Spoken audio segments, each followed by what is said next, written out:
Let me ask you something.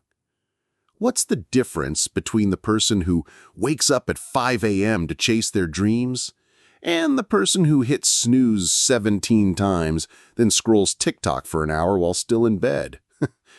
It's not talent. It's not luck. And it's definitely not that one of them has a better alarm clock. It's mindset. But here's where it gets interesting. That person hitting snooze, that used to be me. Every single morning.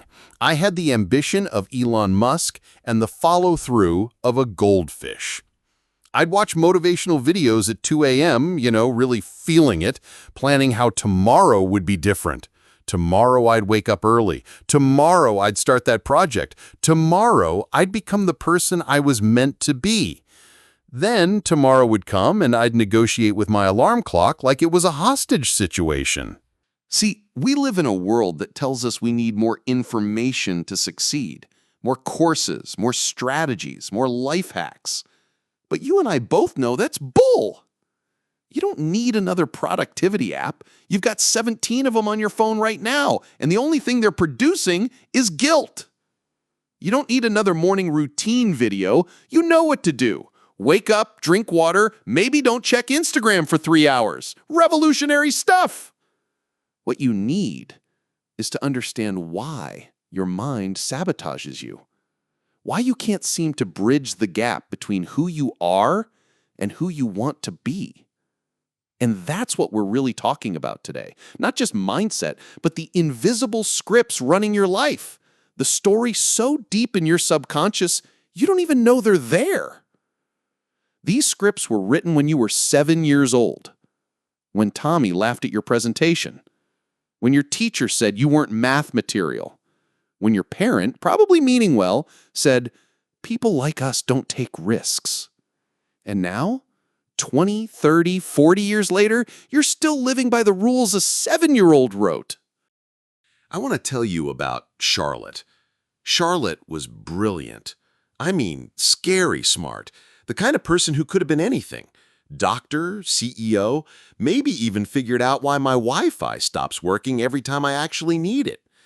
But Charlotte had one problem. Every morning, she'd wake up with this voice in her head. You know the voice. We all have it. You're not ready yet. Maybe tomorrow. Who are you kidding? People like you don't succeed. For years, Charlotte lived with that voice. She had a notebook, thick as a dictionary, filled with business ideas, beautiful ideas, game-changing ideas. But that notebook, it stayed closed, hidden in a drawer, under some old tax returns and a gym membership card she used twice. Here's the thing.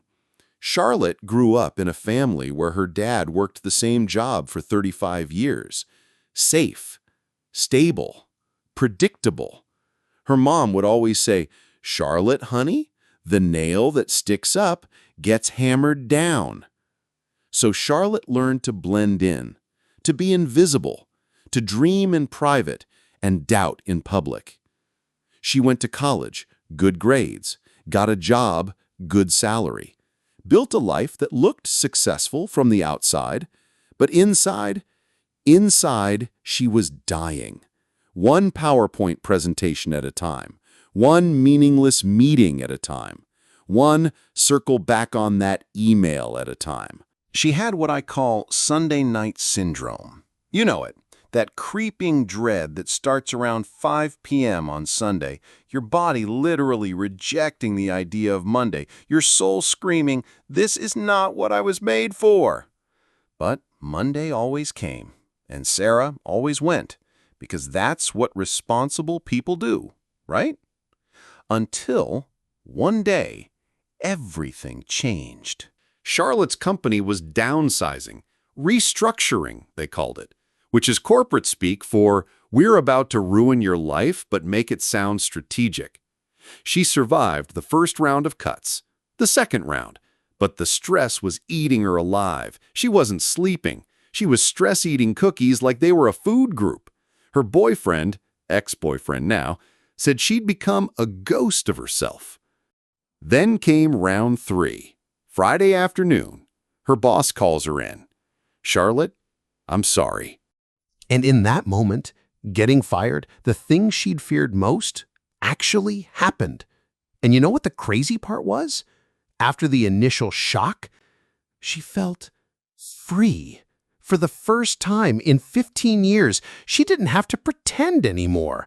The safety net she'd been clinging to? Gone. The excuse for not pursuing her dreams? Eliminated. She went home that day, opened that dusty notebook, and saw an idea she'd written 3 years earlier. An app idea, something to help people with anxiety. Ironic, right? She looked at that idea and thought, I have no idea how to build an app. I don't know how to code. I don't know how to raise money. I don't even know how to make a logo that doesn't look like a kindergarten art project. Perfect. Let's do it. Now, let me pause here, because I know what some of you are thinking. Oh, great. Another story where someone gets fired and magically becomes successful. Next, you'll tell me she made millions in 6 months and now lives in Bali doing yoga on the beach. No, this isn't that kind of story. Since first month of entrepreneurship, she spent it in her pajamas eating cereal for dinner, Googling how to start a business at 3 a.m. and having panic attacks in the Target parking lot. She went to a networking event, to make connections.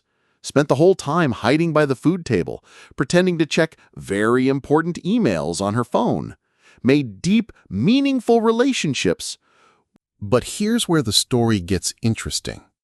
Because Charlotte could have quit right there. 99% of people would have.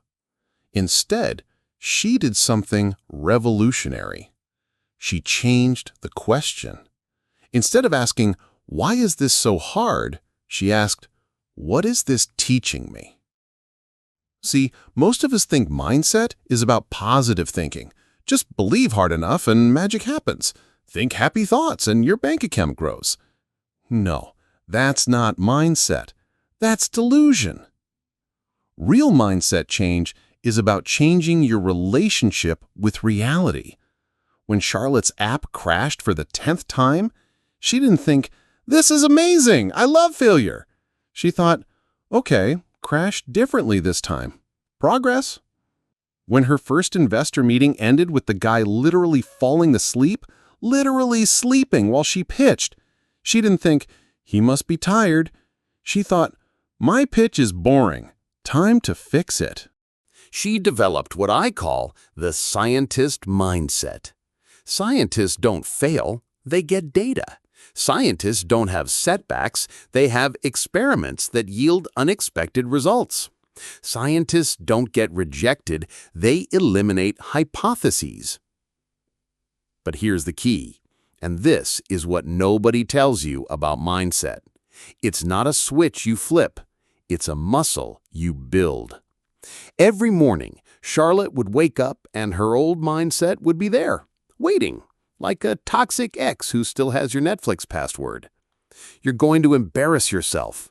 This is too hard. Go back to corporate. At least you had health insurance. And every morning, she had to choose her new mindset. Not once, not twice, but 100 times a day. When the code didn't work, choose growth over frustration. When the money ran low, choose resourcefulness over panic. When everyone doubted her, choose belief over approval. 6 months into this journey, sleeping on her friend's couch, down to her last $500, Charlotte gets a meeting. A real meeting with a real investor. But the night before, all her old scripts came flooding back. She called me. We'd become friends through a startup group, and she was crying. Not pretty crying, ugly crying. The kind where you can't breathe and your nose runs and you're making sounds that aren't quite human. I can't do this, she said. Who am I kidding? I'm just a girl from Ohio who got fired and is pretending to be an entrepreneur. And I said something to her that I want you to really hear. Charlotte, you're right. You are just a girl from Ohio who got fired. But you know what else you are? You're the girl who taught herself to code at 32. You're the girl who pitched 47 times and got rejected 47 times and pitched again. You're the girl who turned anxiety into an app that already has 200 beta users who message you saying it changed their life. You think successful people don't feel like frauds? You think Oprah doesn't sometimes wake up thinking, am I really Oprah? You think Elon Musk doesn't occasionally Google how to run a space company? The difference isn't that they don't have the thoughts, it's that they don't let the thoughts have them. The next day, Charlotte walked into that meeting. Was she scared? Terrified. Did her voice shake? Like a chihuahua in winter. But she showed up. She pitched. And when the investor asked the hard questions, the ones she didn't have perfect answers to, she said something beautiful. I don't know, but I'll figure it out. I always do.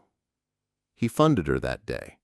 Not because her app was perfect, not because her pitch was flawless, but because her mindset was unstoppable. Now, let's get scientific for a minute, because understanding why mindset matters will change how you approach it. Your brain has something called the reticular activating system, the RAS. Think of it as Google for your brain. Whatever you search for, it finds. If your mindset is life is hard, your RAS finds evidence. Traffic jams, mean people, rainy days when you forgot your umbrella. If your mindset is opportunities are everywhere, your RAS finds those too. Job openings, helpful strangers, that $20 bill in your old jacket. Same world, different results. Not because the world changed, because your filter changed.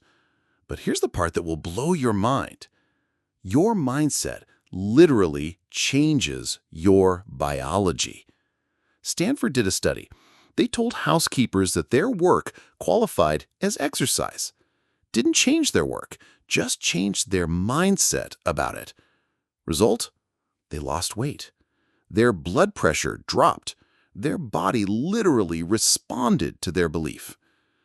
Another study, they gave people a genetic test for athletic ability, except it was fake, completely random results. But the people who were told they had superior athletic genes, their actual performance improved. Their endurance increased. Their bodies produced less fatigue toxins. The mindset created the reality. So when I tell you mindset matters, I'm not being motivational. I'm being medical. I'm being scientific. I'm being factual. Your thoughts are not just thoughts. They're instructions, commands, programs that your body and life execute. Every time you say, I can't, you're programming limitation. Every time you say, I'm not that kind of person, you're installing boundaries. Every time you say, it's too late, you're coding expiration dates into your dreams. But flip it. Every I'll figure it out programs resourcefulness. Every I'm learning installs growth. Every why not me codes possibility. So how do you actually change your mindset? Not in theory, not in a motivational high that lasts until you get home, but really change it? First, identify your inherited scripts, the stuff you believe that you never chose to believe. Write this down. People like me. Then finish that sentence with whatever comes up. Don't think, just write. People like me don't make six figures. People like me don't start companies. People like me don't deserve great relationships. Those aren't truths. They're inheritances. Hand-me-down limitations from people who meant well but thought small. Second, argue with yourself. And I mean literally argue. When your mind says, you're too old to start over, you say, Colonel Sanders was 62 when he started KFC. Try again.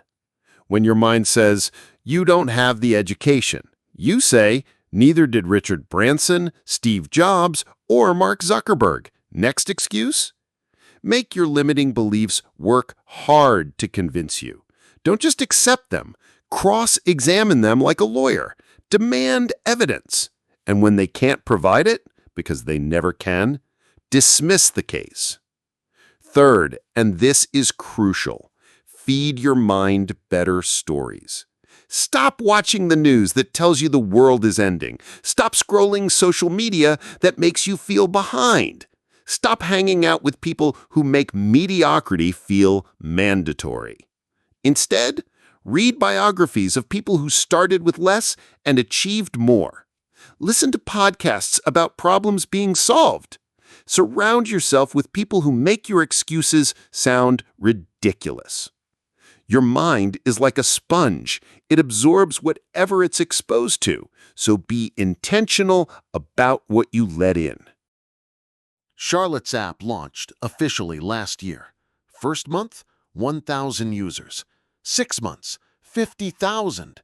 Today, 400,000 people managing their anxiety with something that existed only in a notebook 3 years ago.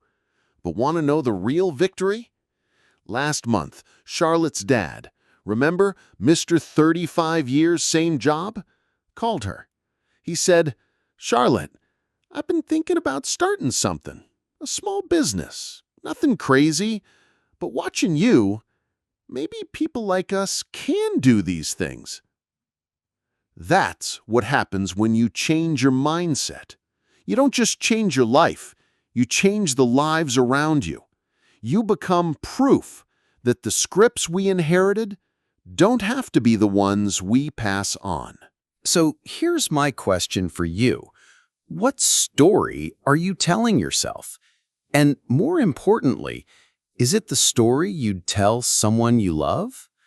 Because if you wouldn't tell your child they're too old, too young, too late, too broken, too ordinary to achieve their dreams, why the hell are you telling yourself?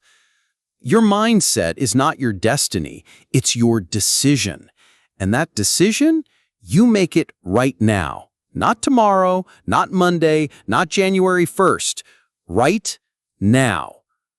The world doesn't need another person playing small. It needs you, the version of you that believes you're capable of extraordinary things. Because you are. You always have been. You just needed to change the story. So, what's it going to be?